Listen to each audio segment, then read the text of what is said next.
대통령 제1동포 간담회 개최 관련해서 지금 브리핑하고요.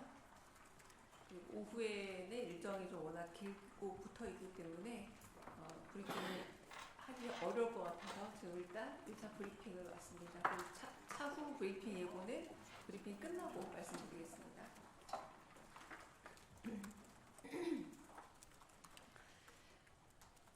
이재명 대통령 제1동포 간담회 개최 관련해 브리핑하겠습니다.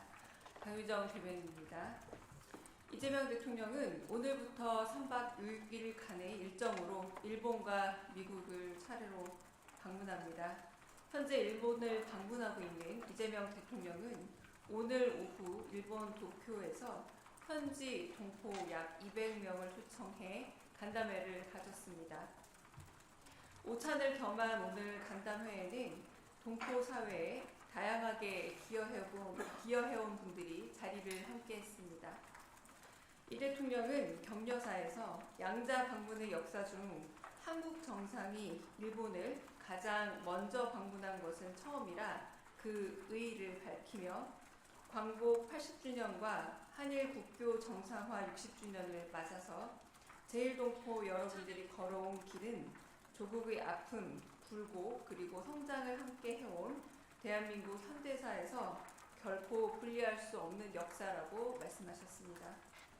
한편 이국 땅에서 차별과 어려움 속에서도 자신들의 정체성을 지키며 모국의 든든한 후원자이자 버팀목이 되어주셨다면서 제1동포들의 헌신에 감사를 전했습니다.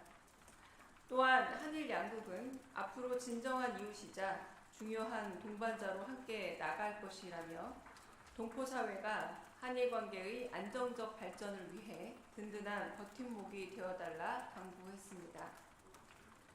참석 동포들을 대신해 환영사를 한 제1민단 중앙본부 김희중 단장은 동포사회의 구성원이 다양해지고 있다면서 제1동포의 인권 옹호와 한일 우호 친선을 위해 함께 협력해 나가겠다고 전했습니다. 신주쿠 한국상인연합회 신대영 수석 부회장은 신오쿠보 지역이 4차 한류 열풍으로 유창한 한국어와 K-뷰티, 한국 상품으로 활황이라며 K-컬처의 힘을 말하기도 했습니다. 문화공연에서는 제1동포 3세 국악인 김어리, 대한민국 대표 민요인 뱃노래를 가야금으로 연주해 흥겨운 고향 한국의 분위기를 자아냈습니다. 이 대통령은 한일 관계 발전을 위해 노력하는 동포들에게 감사의 뜻을 전하면서 자랑스러운 대한민국을 만들고 미래지향적인 한일 관계를 이어나가기 위해 동포 여러분들께 소중한 가교 역할을 해달라 당부했습니다. 마지막 발언으로 인간 중심의 아름다운 사회를 만들겠다 약속하면서 제1동포 여러분이 대한민국의 주인으로서 이곳에서도 투표에 꼭 참여해 역할을 다 해달라 당부했습니다. 이 대통령은 동포 여러분이 투표하는 데 겪는 수고로움과 어려움을 해소하기 위해 당신 역시 노력하겠다 말씀하셨습니다. 잠시 후 이재명 대통령은 이시바 일본 총리와 정상회담을 가진 후 만찬을 진행할 예정입니다. 변화하는 국제질서 속에서 이웃 나라이자 협력 파트너로서 미래지향적 한일 관계를 위한 다양한 분야의 협력과 소통을 나누는 자리가 될 것입니다. 이재명 정부는 과거를 직시하되 미래로 나아간다는 대일 외교 원칙 아래 두 손을 맞잡고 더 나은 미래로 나아가는 성숙한 한일 관계를 만들어 가겠습니다. 이상입니다. 혹시 질문 있으실까요? 네. 그래서 다음 브리핑은요, 안보실장께서 직접 하실 거고, 내일 아침 8시 반으로 일단 예정되어 있습니다. 정상회담과 만찬이 바로 연이어 이어지고 워낙 늦게 끝나는 일정이라 오늘 밤늦게 하지 않고 내일 아침 일찍이 하고 여러분 철수하기 전에 그 브리핑하고 나서 일본 일정을 마치지 않을까 싶습니다. 네, 혹시 질문 있으실까요? 네. 네, 저 한국일보 리센트입니다. 한일 정상회담 이슈는 아닌데요. 어제 이성락 안보실장께서 강훈식 비서실장님이 미국에 가신다 그랬는데 언제 가시고 어떤 이유로 가시는지 궁금합니다. 네, 정확한 저도 시간 단위의 일정은 확인되지 않았고요. 아마 미국 백악관 일정에 같이 참여할 것으로 알고 있습니다. 특별한 논의 주제 내지는 뭐 그런 부분은 아니고요. 네, 백악관 정상회담에 강훈식 비서실장이 같이 참석하는 걸로 알고 있고 그 이상의 자세한 일정은 좀 알려드리기는 좀 어렵다는 점을 양해 부탁드립니다. 또 질문 있으실까요? 네. 네, 이투데이 문선영 기자입니다. 일본 언론에서 이번 정상회담에서 일본산 수산물 수입 규제를 완화를 요구할 거라고 얘기가 나오고 있는데 이게 공식 의제로 올라갈지 좀 궁금합니다. 오늘 정상회담 이후에 나올 결과나 혹은 발표하게 될 양 정상의 발표문 안에 혹여나 그 의제가 들어갈 수 있는가라는 질문으로 들리기도 하는데요.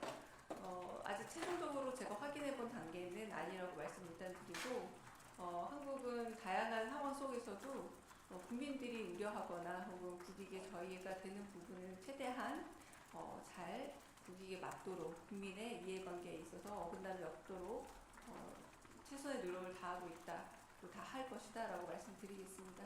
네. 네.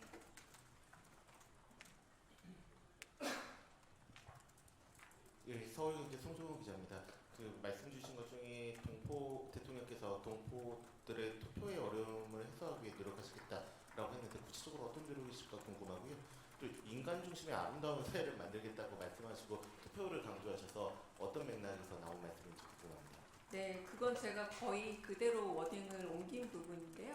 마지막 말씀을 부탁했을 때 아름다운 인간 중심의 아름다운 사회로 한국 사회를 만들도록 노력하겠다라고 말씀하시면서 그렇게 아름다운 나라를 대한민국에서 대통령으로 만들 테니 여러분 역시도 대한민국의 또 다른 주권자로서 일본에서 꼭 투표해달라, 재외동포로서 투표해달라라고 말씀하시고 일본은 그래도 가는 수고로움이 좀 덜하지만 다른 특히 국민권이나 혹은 유럽 같은 경우는 굉장히 멀리 1박 2일도 가서 투표하는 경우도 있다고 하더라. 그 부분에 있어서 어려움과 수고로움을 덜어서 재외동포분들이 가지고 있는 주권자로서의 역할과 의미를 또 살리도록 하겠다라고 마무리 말씀을 하신 걸 제가 거의 축약은 했지만 거의 전부 다 전해드린 거라고 보시면 됩니다.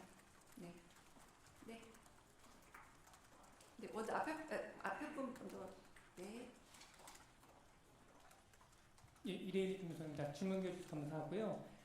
오늘 동포건담에서 모두 발언 중에 주목되는 부분이 대통령께서 관동기지짐 부분 언급하신 부분이 있는데 이게 좀 한일 관계가 분명히 좋아지긴 했지만 그 역사만큼 잊지 않겠다라는 의지의 표명인지 한번 좀 확인하고자 요청입니다. 8.15 경축사에서 말씀하셨던 것처럼 미래로 가지만 과거는 직시한다. 정확하게 워딩을 오죠. 과거를 직시하되 미래를 향해 간다라고 말씀을 하지 않으셨습니까? 그 부분에서 직시해야 될 과거로 짚은 게 아닌가 싶고요. 그래서 많은 동포분들이 아까 공감을 표해 주기도 했습니다. 제가 오늘 특별히 브리핑하지 않은 내용 중에는 인권 과제 문제들은 여전히 일본에도 좀 남아있는 부분이 있다라고 말씀하신 동포분들도 있어서 그 말도 귀 기울여 들으셨습니다. 네, 기자로서 이주리 기자라고 합니다. 앞서 좀 연관된 질문을 하시긴 했는데 일본 수산물 규제 관련해서 후쿠시마 원전의 그동안 14차례 폐패스 문제를 방류했는데 한 10만 톤 가량 된 것으로 알려지고 있는데요. 지금 한국의 환경단체들도 와서 피켓팅을 하고 있는 상황인데 정상회담에서 여기에서 우리 정부가 조금 선제적으로 이 부분에 대해서 대통령께서 언급하실 계획이 있을지. 네, 그 부분까지는 제가 면밀히 확인하기 좀 어려울 것 같고요. 그러나 제가 여러 번 강조했었던 것처럼 지금 여러 협상 과정에서 그 교역 관계에 있어서 혹은 협상 관계에 있어서 그 양국이 상호 호혜적인 관계 안에서 좀 더 수월성이 높은 관계로 나아가고자 하는 공동의 목적은 갖고 있긴 합니다만 하지만 국익에 있어서 가장 중요하게 생각하는 부분들 혹여 국내에 있어서 국민들의 많은 오해를 불러일으키는 부분에 대해서는 되도록 그런 오해가 없도록 애쓰고 있는 것으로 저도 알고 있습니다. 그러니까 최종적으로 나올 만한 내용 안에서 좀 확인해 보시면 좋을 것 같고요. 그건 아마 잠시 후면 확인 가능하지 않을까 싶습니다. 네, 그 마지막 그 공동 발표 내지는 양 정상 발표 내용이 어떤 것인지에 대해서는 제가 아주 구체적으로 말씀드리긴 좀 어렵습니다. 네, 네 마지막 질문일까요? 네, 질문 받겠습니다. 네. 안녕하세요. 저는 일본 언어사 마이니신문의 네. 후가라고 합니다.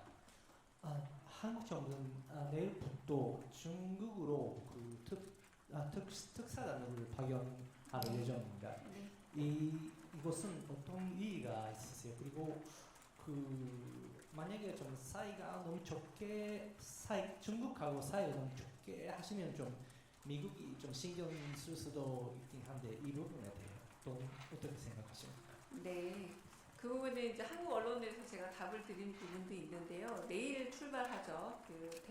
중국의 특사라고 할 수 있는 한국의 특사분들이 내일 출발하시는데 이로 인해서 이제 원래는 일본과 미국도 특사가 예정되어 있었습니다만 정상이 직접 방문하는 계기로 특사는 특별히 일본과 미국은 가지 않습니다.